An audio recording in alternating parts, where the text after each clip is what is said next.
కూడా కాశీఖండం 26వ అధ్యాయమే చెప్పుకుంటున్నాం.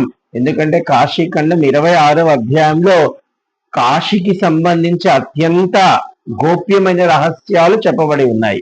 అంటే మనం చెప్పుకున్నాం ఈ యొక్క అధ్యాయంలో అసలు కాశీ ఎలా ఆవిర్భవించింది, దాని వాళ్ళ కాశీ కంటే ముందు పరమేశ్వరుడు ఎలా ఆవిర్భావం, పార్వతీమాత ఆవిర్భావం, వారిద్దరి ఆవిర్భావం అనంతరము కాశీ ఆవిర్భావం, అంటే పంచక్రోశలలో కాశీ ఆవిర్భావం, ఆ తరువాత వాళ్ళు ఇరువురు స్వతంత్రంగా ఉండడం కొరకు మహావిష్ణువుని ఆవిర్భావం జరిగింది. ఈ మహావిష్ణువు ఆవిర్భావం అనంతరము ఈశ్వరుడిచ్చిన అనేక వరములతో శక్తులతో ఆయన ఒక పుష్కరిని చేయడం జరిగింది. ఆ పుష్కరిణిని చక్ర తీర్థము అన్నారు. అయితే ఆయన దౌతూ ఉన్నప్పుడు ఆయన సాక్షాత్ మహావిష్ణువు కదా, ఆయన స్వేద జలంతో ఆ పుష్కరిణి నిండిపోయింది.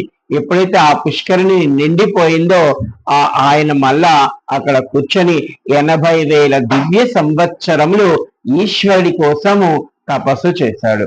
ఎప్పుడైతే ఆయన 80,000 సంవత్సరాలు ఈశ్వరుడి కోసం తపస్సు చేశాడో అప్పుడు పార్వతీ పరమేశ్వరులు ప్రత్యక్షమయ్యారు. ఈ పార్వతీ పరమేశ్వరులు ప్రత్యక్షమైన తర్వాత సాక్షాత్ ఈ మహావిష్ణువు వాళ్ళ ఇరువురిని అనేక స్తుతులతో ఆయన వాళ్ళని స్తుతించాడు. ఆ స్తుతించడానికి ఆనందపడినటువంటి మహాదేవుని యొక్క చెవి యొక్క కంకణము, అలాగే అమ్మవారి చేతి యొక్క గాజు లేదా మణికన్నము, ఇవి రెండు ఆ పుష్కరిణిలో పడడం జరిగింది. ఆ పుష్కరిణిలో పడేటప్పటికి అవి ఒక స్త్రీ రూపంగా మారడం జరిగింది. ఆ స్త్రీకే మణికర్ణిక అని నామకరణం చేశారు. ఆ యొక్క తీర్థంని మణికర్ణిక తీర్థముగా, అంటే అప్పటిదాకా చక్ర పుష్కరిణి, ఎప్పుడైతే ఈశ్వరుడి యొక్క చెవి కంకణము అమ్మవారి యొక్క గాజు పడినవో అప్పుడు అది మణికర్ణిక తీర్థముగా మారిపోయింది.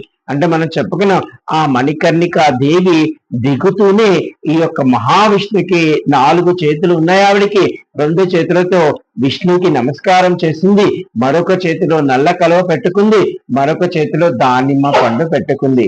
మీకు చెప్పాను అంటే మనం ఎప్పుడు మన ఎదుటి ఉన్న వారికి ఒక నమస్కారమో లేదా మన ముఖములో అంత చిరునవ్వు చూపించామనుకోండి, ఈ రెండింటి వల్ల ప్రకృతికి మీరు ఎంతో శాంతి చేసిన వాళ్ళు అవుతారు.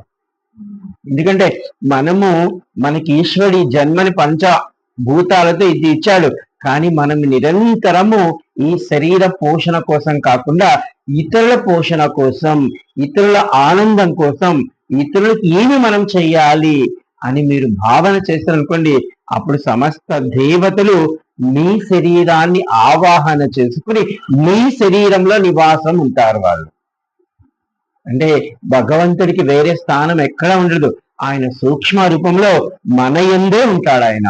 అంటే ఈ యొక్క మనం చేసాము 3 యుగాలలో ఈ రాక్షసులందరూ దేవతల మీదకి, ఈ యొక్క జ్ఞానం మీదకి, ఈ యొక్క వేదాల మీదకి యుద్ధాలకి పోతుంటే ఆ కలియుగం మరీ పాపకృతం అయిపోతుంది.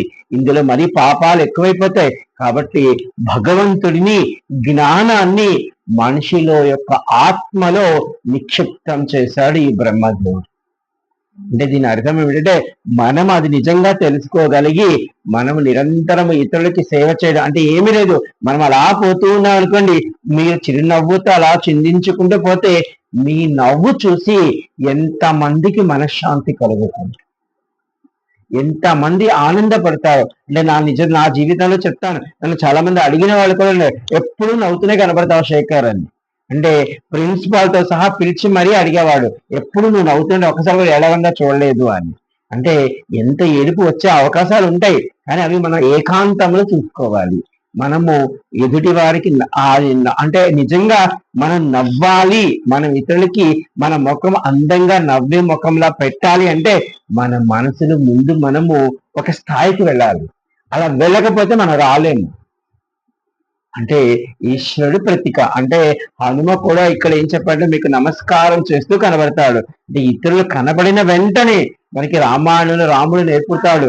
రాముడు ఇక్కడ ఉంటే ఎక్కడో 20 అడుగుల అవతల చాకలివాడు ఉన్నప్పటికీ కూడా, ఎవరైనా పనివాళ్ళు కనబడుతున్నప్పటికీ కూడా ఓ బ్రహ్మయ్య బాగున్నావా, నీకు ఒక నమస్కారం అంటాడట రాముడు.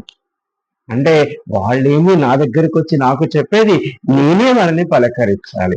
అందుకే రాముడిని దశరథుడి పట్టాభిషేకం అంటే అందరూ ఉన్న పలంగా ఈ యొక్క అవకాశం మాకు ఇప్పుడే కావాలి అన్నారు. అప్పటికప్పటికి దశరథ మహారాజు రేపు ఉదయము నేను రాముడికి పట్టాభిషేకం చేస్తానంటే రేపు ఉదయం దాకా ఇప్పుడే చేసాయి. అంటే దశరథుడికి కొంచెము అసూయ కలిగింది. ఏమి ఇప్పటి వరకు నేను రాజ్య పరిపాలన చేశాను కదా, కానీ నా ఎందేమైనా దోషాలు కనబడ్డాయా మీకు? ఇంత ఇదిగా మీరు రాముడిని కావాలంటే, అయ్యా రాముడు సుగుణాభిరాముడు, అంటే చిన్న పెద్ద లేదు అందరినీ గౌరవిస్తాడు, అందరినీ తన వాళ్ళు అనుకుంటాడు, అందరి ప్రేమను కావాలనుకుంటాడు. అందుకే రామరాజ్యం అయింది. అంటే ఈ విధంగా ఆ మణికర్ణికాదేవి నమస్కారం విష్ణుమూర్తికి పెడుతూ కనిపించింది. అయితే ఈ విష్ణుమూర్తి ఈ యొక్క ఈశ్వరుణ్ణి కాశీ గురించి కొన్ని వరాలు కోరాడు. ఇప్పుడు ఇది ఈ రోజు మనం చెప్పుకునే భాగం. అంటే కాశీ క్షేత్రం ఏర్పడింది, మణికర్ణిక తీర్థం ఏర్పడింది. ఇంకా సంతోషించాడు ఈ మహా విష్ణువు. సంతోషించి ఈశ్వరుణ్ణి కాశీ కొరకు కొన్ని వరాలు కోరాడు. ఏమి ఆ వరాలు అంటే మనం ఇప్పుడు చెప్పుకునే ప్రయత్నం చేస్తాము. అంటే మహాదేవుడు కాశీకి ఇచ్చినటువంటి వరాలు, కాశీ కాశీ అనే నామమును ఎవరు ఉచ్చరిస్తారో వారి సమస్త పాపములను దహింపబడే విధంగా కాశీ ఉండాలి అని చెప్పాడు. ఇది నేను రోజు మీకు చెప్తున్నాను, మీరు అనుకున్న రోజు చెప్తున్నాను కాదు. ఇది కాశీ ఖండము 26వ అధ్యాయంలో 81వ శ్లోకం. మీకు కావాలంటే సంస్కృతంలో కూడా ఉంది ఆ శ్లోకం ఇక్కడ. అంటే నామవాసి అంటే గృహాంతం కాశ్య సద్దేవ క్షమాయ్, అంటే మీరు నిరంతరం కాశీ కాశీ కాశీ అనే నామాన్ని మీరు ఉచ్చరించినట్లయితే మీ పాపాలన్నీ పోతాయి. అంటే ఇది మనం అడిగింది కాదు, సాక్షాత్ విష్ణుమూర్తి. అంటే కాశీ అంత గొప్ప స్థానాన్ని పొందాలి కాబట్టి ఓ మహాదేవ ఒక వరం కావాలి. ఏమి ఆ వరం అంటే, ఎవరో కాశీ కాశీ కాశీ అన్నారు అనుకోండి, వాళ్ళ యొక్క సమస్త పాపాలు దహింపబడి వారికి ముక్తిని మోక్షాన్ని ఇవ్వండి. నిజంగా మనము ఎక్కడో బయట ఉన్న వాళ్ళని మనం కాశీ కాశీ కాశీ అన్నాం అనుకోండి, ఈ యొక్క దండపాన్ని కాశీకి మనం తీసుకొచ్చి పెట్టేస్తాడు. ఇది జరుగుతుంది. అలాగే కాశీ వాసులకు సదా కృతయుగముగా అనగా సత్యయుగముగా ఉండవలెను అని చెప్పాను. అంటే మనకి 4 యుగాలు ఉన్నాయి.